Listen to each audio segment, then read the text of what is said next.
Sometimes history doesn't crumble overnight. It erodes in plain sight, one reckless decision at a time. For decades, the Democratic Party claimed to be the voice of progress. But lately, progress has turned into panic. From Gavin Newsom's disastrous power play in California to blue state leaders trying to expose federal agents online, something deeper is happening. Collapse of strategy, morality, and message. The left didn't just lose political ground. They lost the plot. And, in trying to save democracy, they may have destroyed their own foundation. Let's talk about how this will impact the short term because it's far bigger than you might think. Picture this. It's early in the year and Republican-less states like Texas are redrawing their congressional maps. They're adding seats around 5 or so, solidifying their advantage for the next decade. Strategic. It's calculated. And from the outside it looks like a power grab. Gavin Newsom, California's governor, sees this and decides he's not going to let it slide. He frames it as a fight for democracy itself. He rallies Democrats around something called Proposition 50, a plan to change California's constitution, pull redistricting power away from a nonpartisan committee, and hand it to partisan lawmakers. The goal: add enough Democratic seats to counter what Texas just did. On paper it sounds bold, defiant even. But here's the thing about bold moves. If you don't think through the second-order effects, you don't end up a hero. You end up a cautionary tale.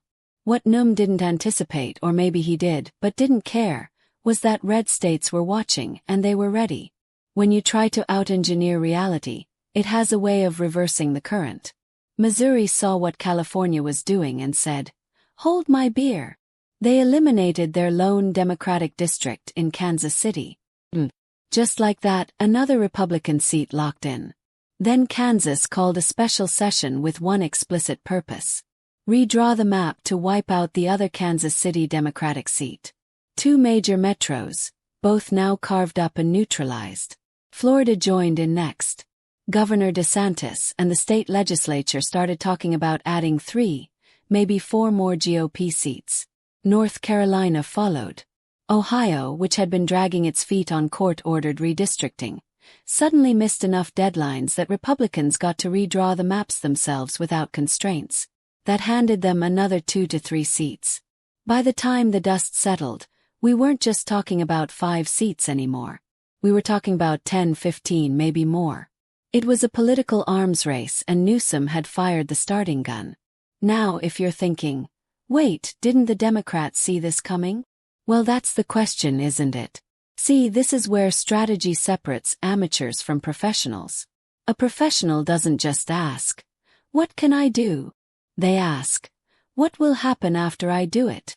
It's like poking a neural network and forgetting that it learns faster than you do. The Democratic strategy assumed Republicans would play defense, that they'd complain, maybe file lawsuits, but ultimately accept the new reality. That assumption was wrong. Dead wrong. Instead, red states saw an opening. They saw permission. If California could rewrite the rules mid-decade, why couldn't they? And here's the kicker. Republicans had way more room to maneuver. Blue states had already gerrymandered most of their maps to the breaking point. There weren't many Republican districts left to carve up. But red states, they still had competitive districts, swing areas, places where a little creative crafty could go a long way. So, while California gained maybe 5 seats through Proposition 50, Republicans gained 10 to 15 across multiple states. Net result, the Democrats ended up worse off than when they started. It's the kind of outcome that makes you wonder whether anyone in the room was thinking past the press conference. But even before the maps changed, the courts were already rewriting the rules. Let's talk about something that doesn't get nearly enough attention: the Supreme Court. You see, for years, the Voting Rights Act, specifically Section 2, allowed the creation of what are called majority-minority districts. These are congressional districts drawn specifically to ensure that minority communities have a, better chance of electing representatives who reflect their demographics. On the surface, it sounds reasonable, fair even. But in practice, it led to something else. Racially gerrymandered districts that were just as manipulated as any partisan gerrymander, only with legal protection. And because these districts were often drawn to pack minority voters into a single area, they had the side effect of making surrounding districts more Republican. Democrats came to rely on the system. It was baked into their electoral math. Then in 2025, the Supreme Court decided to hear a case Louisiana versus Colla that challenged the constitutionality of Section 2. And, based on the oral arguments, based on the conservative majority's questions, legal analysts started predicting the inevitable Section 2 was going to be overturned. Think about that for a second. Dozens of districts across the country drawn under the assumption that Section 2 was settled law would suddenly be unconstitutional. States would have to redraw them. And when they did, estimates suggested Republicans could gain somewhere between 15 and 20 seats nationwide. 15 to 20 seats that weren't swing districts. They were baseline solid red seats. Now, combine that with the 10 to 15 seats from the redistricting wars triggered by Newsom's gambit. You're looking at a 25 to 35 seat shift, maybe more. That's not a wave. That's a realignment. And here's what makes it so devastating for Democrats. This isn't temporary. Federal judges serve for life. Congressional maps last a decade. The Supreme Court's ruling would set a precedent that reshapes electoral politics for a generation. It's the legal equivalent of an earthquake, one that shifts the entire terrain permanently. You'd think faced with this kind of structural upheaval, a political party would adapt, regroup, rethink the strategy. Instead, the left doubled down on anger, not innovation. Let me tell you about the ICE tracker. In the middle of all this chaos, redistricting wars, court battles, internal fractures, a Democratic congressman named Robert Garcia stood up and announced something remarkable. He said his office, along with a coalition of other Democrats, was launching a public website to track ICE operations, immigration and customs enforcement agents, federal law enforcement officers doing their jobs. The stated goal, transparency, accountability, making sure ICE wasn't overstepping. The actual effect, putting targets on the backs of federal agents. Now let's be clear. There's a difference between oversight and obstruction. Oversight is when Congress holds hearings, requests reports, asks tough questions. That's democracy. That's how the system is supposed to work. But posting the locations, movements, and operations of federal agents online, that's not oversight. That's doxing. And when you're doing it in an environment where political violence is already being justified by some on the far left, where people are saying it's okay to defend yourself against ICE agents, you're not holding power accountable.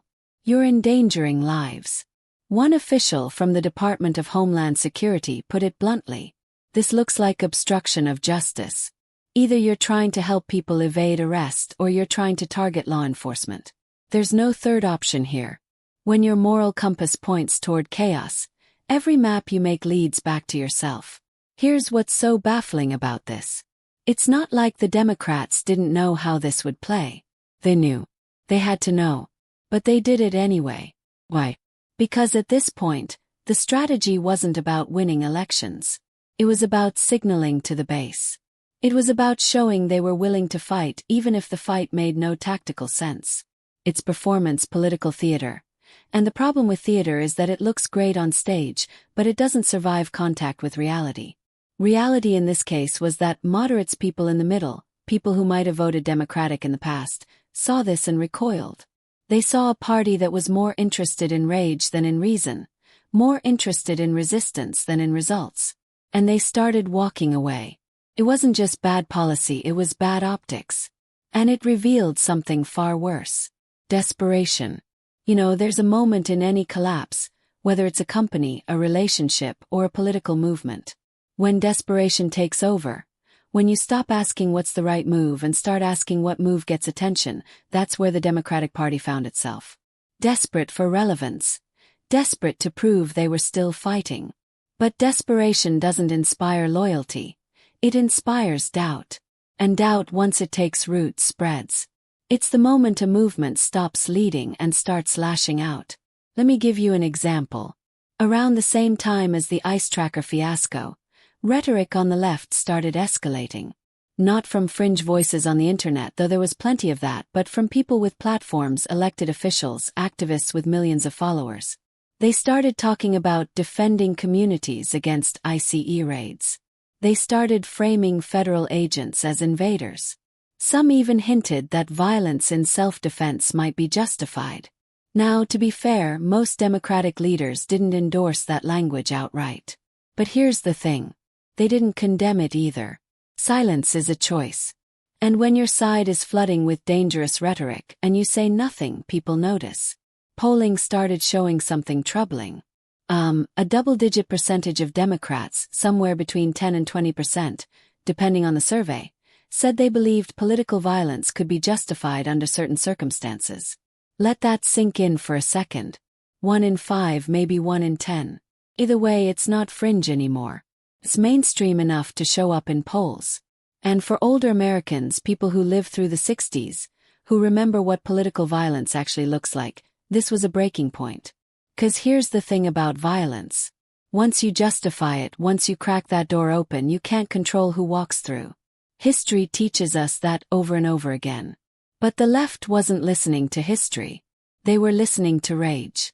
And while they were shouting about justice, they forgot about strategy. Here's where things get really interesting. While all this drama was playing out in public, redistricting wars, ICE trackers, angry rhetoric, something quieter was happening in the background. The Senate was confirming judges, lots of them. You see, during the weeks and months when Democrats were focused on blocking, on resisting, on making noise, Republicans were focused on something else, the long game.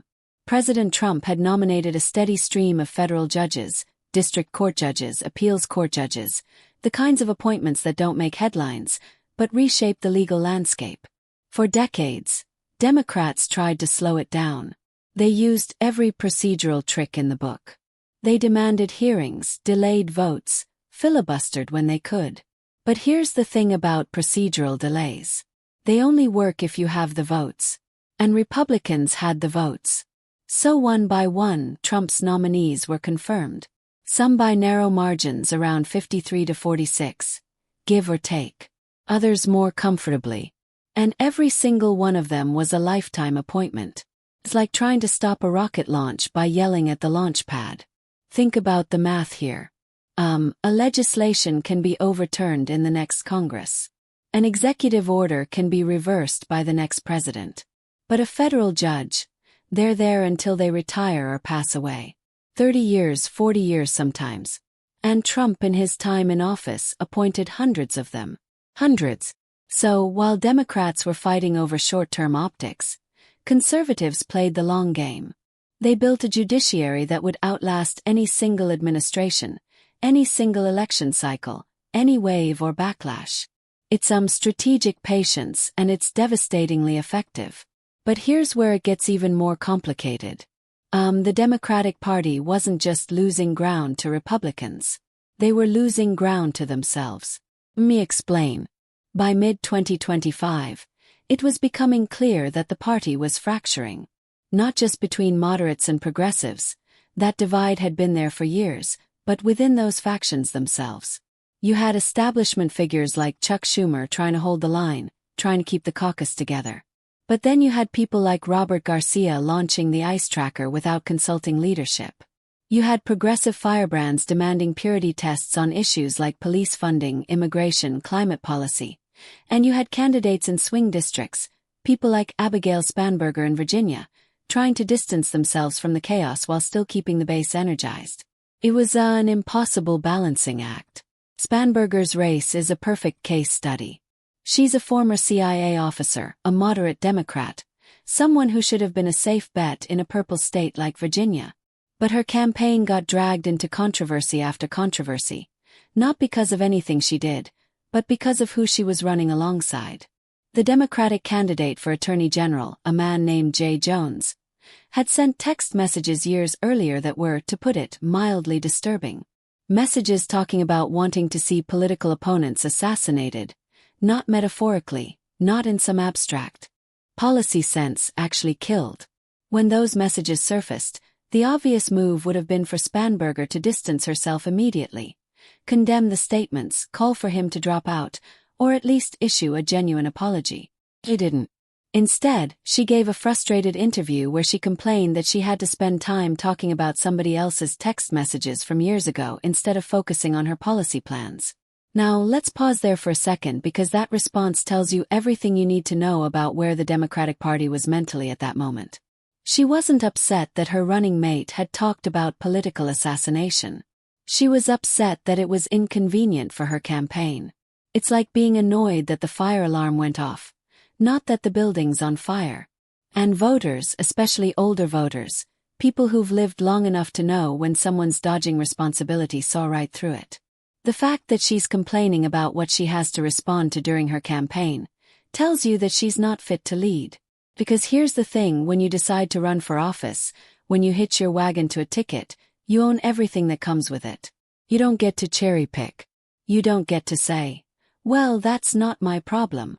Leadership means taking responsibility even for the hard stuff, especially for the hard stuff.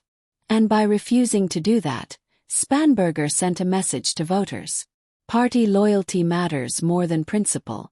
Meanwhile, Barack Obama flew in to endorse her at the last minute, trying to shore up support. Big rallies, soaring rhetoric, the whole playbook. But even that felt desperate because if your campaign needs a former president to parachute in 3 weeks before the election just to keep it competitive, you're not winning, you're surviving. And voters can smell the difference.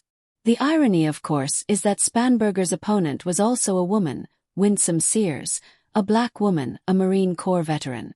So when pundits like those on Morning Joe started suggesting that if Spanberger lost, it would be because of sexism, that America just wasn't ready for a woman leader, it rang completely hollow. Wait, so the brothers should vote for the white woman instead of the black woman this time? The logic didn't hold and people noticed. It's fascinating how moral certainty often blinds you to practical survival. Let me give you another example, one that might seem small, but is incredibly telling. Around the same time, a Democratic Senate candidate in Maine, a man named Graham Plattner, got caught up in a scandal involving a tattoo. Not just any tattoo, a skull and crossbones design that historians and veterans immediately recognized as a Nazi SS symbol. When confronted, Plattner's explanation was that he got drunk with some Marine buddies years ago in Croatia, picked the design off a wall because it looked cool and had no idea what it meant. Maybe that's true. Maybe it's not. But here's what's interesting. The response. Democrats didn't call for him to drop out. They didn't distance themselves. Bernie Sanders endorsed him.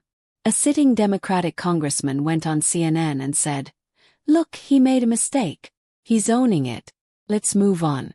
Now, contrast that with what happened just months earlier when someone in the Trump administration, a nominee for a special counsel position, was found to have made some edgy comments years ago in a private chat. Comments that referenced historical symbols in a way some found offensive. The reaction, immediate calls for resignation, wall-to-wall media coverage. He withdrew his nomination within days. But Plattner's still on the ballot. It's the kind of double standard that makes people shake their heads. Not because they necessarily care that much about one tattoo or one comment, but because it exposes the selective morality. When outrage becomes currency, morality becomes inflation. You spend it so freely on so many things that eventually it loses all value. And this is where older Americans, people who've seen ideological battles play out over decades, start tuning out because they remember when moral arguments actually meant something. When calling someone a Nazi wasn't just a rhetorical flourish, it was a serious accusation with serious weight. But now everybody is getting called a Nazi. Everybody's a fascist. Everybody's a threat to democracy. Stephen Miller's a Nazi. Charlie Kirk's a Nazi. Half the Trump administration, according to some voices on the left, are Nazis. It's exhausting and more importantly, it's ineffective because if everybody's a Nazi, then really nobody is. The term loses its power, the outrage loses its impact, and people stop listening. But while the left imploded, the world around them quietly kept changing. Here's something that didn't get nearly enough attention in the mainstream press, but it's one of the most important shifts happening in American politics right now. The Latino realignment. For years, decades, really, Democrats took the Latino vote for granted. The assumption was simple.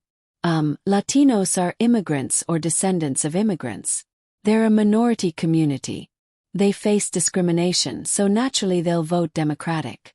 It made sense on paper, but politics isn't played on paper. It's played in living rooms, at kitchen tables, in churches and community centers. And what Democrats didn't realize or didn't want to realize is that Latino communities, especially working-class Latino communities, are deeply pragmatic. They care about jobs. They care about safety. They care about schools. They care about being able to afford groceries and gas and rent. And when Democratic policies started prioritizing things like open borders, defunding the police, and identity politics over kitchen table economics, Latinos started walking away. Look at the numbers. Miami-Dade County in Florida, a county that's around 60 to 70% Latino, heavily Cuban, and Venezuelan, flipped solidly red for the first time in decades. Why? Because those communities fled socialism. They fled authoritarian regimes. And when they hear rhetoric from the American left that sounds even remotely like the systems they escaped, they recoil. Then look at the southern border of Texas. Districts that are 80–85% Latino, places that voted Democratic for generations. Now solid red, every single one of them. It's the same story in parts of Arizona, Nevada, New Mexico. Even California is seeing the trend, though it's slower there. And here's what makes this so significant. This isn't just about one election. This is a cultural realignment. These voters aren't changing parties because of some slick ad campaign or a charismatic candidate. They're changing because their values, faith, family, hard work, personal responsibility align more with conservatism than with modern progressivism. People aren't changing parties. They're reclaiming principles. And once that kind of shift takes root, it doesn't reverse easily. Democrats are starting to realize this, but the realization is coming too late because the response so far has been to double down on the same messaging, the same assumptions, the same strategies that drove these voters away in the first place. It's like watching someone try to fix a broken engine by revving it harder. And that's the irony. Every attempt to control the narrative only pushed more people toward the opposition. Let's zoom out for a second, because what we're really talking about here isn't just a series of tactical mistakes or bad news cycles. We're talking about something deeper, a systemic design flaw in modern leftist strategy. Think about it like an engineering problem. When you design a system, whether it's a rocket, a car, or a political movement, you have to account for feedback loops. You have to ask, what happens when things don't go according to plan? How does the system adapt? The Democratic Party for the last several years has operated on the assumption that they could control the narrative. Control the courts through procedural delays. Control elections through redistricting.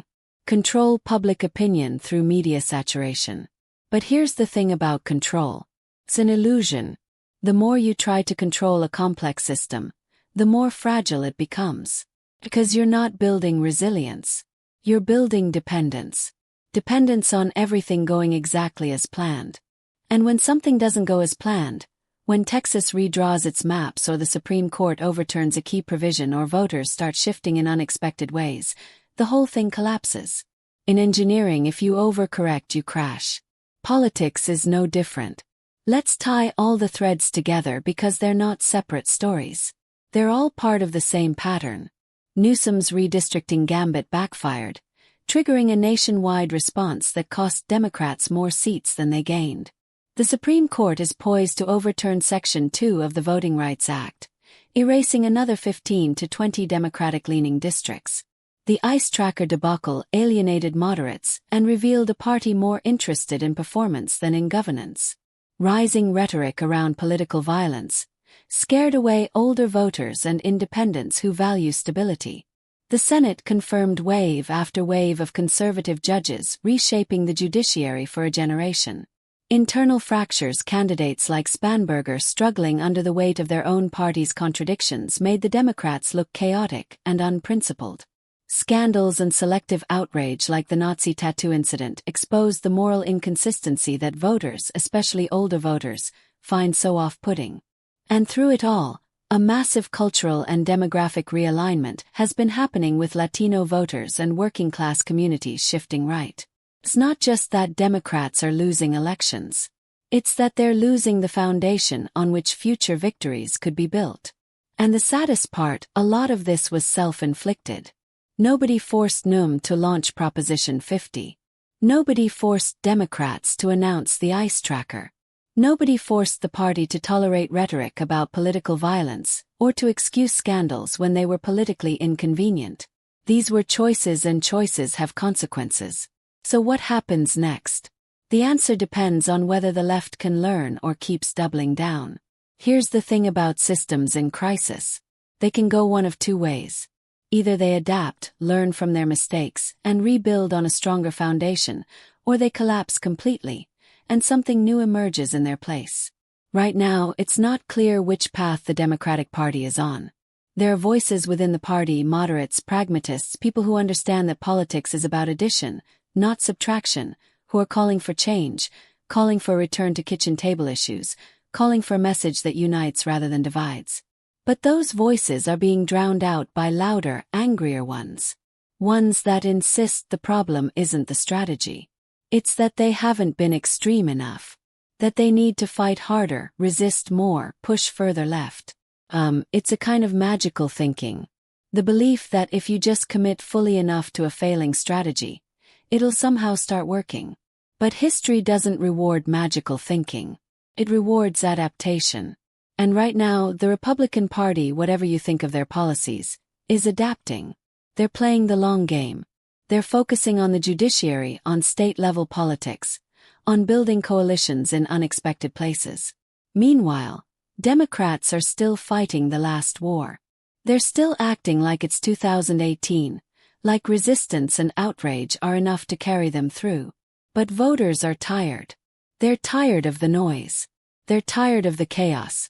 They're tired of being told that every election is an existential crisis, that democracy itself is on the line. Because when everything is a crisis, nothing is. What we're witnessing isn't just politics. It's evolution. Systems fail so better ones can emerge. And if there's a silver lining here, it's that truth still finds its way through the noise. You know, there's something almost hopeful in all this mess.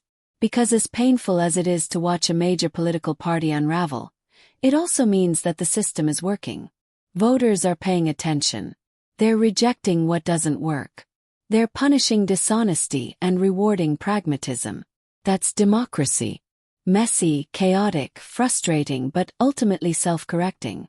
And for those of us watching from the sidelines, the lesson is simple. We just have to keep asking questions, keep thinking for ourselves, and never outsource our judgment to outrage. Because outrage fades, principles endure. The Democratic Party isn't dead, but it's wounded badly. And whether it survives depends entirely on whether it's willing to look in the mirror and admit what went wrong. Not blame voters, not blame the media, not blame Republicans. Just own it. Own the mistakes. Own the miscalculations. Own the fact that good intentions don't excuse bad strategy. And then rebuild from the ground up with honesty, humility, and a genuine commitment to serving the people who put them in office. If they can do that, if they can rediscover what it means to lead rather than perform, then maybe, just maybe, they'll find their way back. But if they keep doubling down on the same tactics, the same rhetoric, the same assumptions, then what we're watching isn't just a rough patch. It's the beginning of the end. If you believe in rebuilding honest dialogue, in keeping reason alive in an age of noise, then support conversations like this. Like the video, subscribe if you haven't, and share your thoughts below. Because the only way forward is through discussion, not division. We don't need more outrage. We don't need more performance.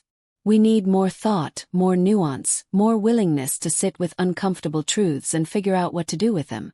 And that starts with each of us making the choice to engage, to listen, to think critically, and to demand better from the people who want to lead us. Because at the end of the day, democracy isn't something that happens to us. Something we do together. Thanks for sticking with me through this. I know it's a lot, but these are important conversations, and I'm grateful you're here for.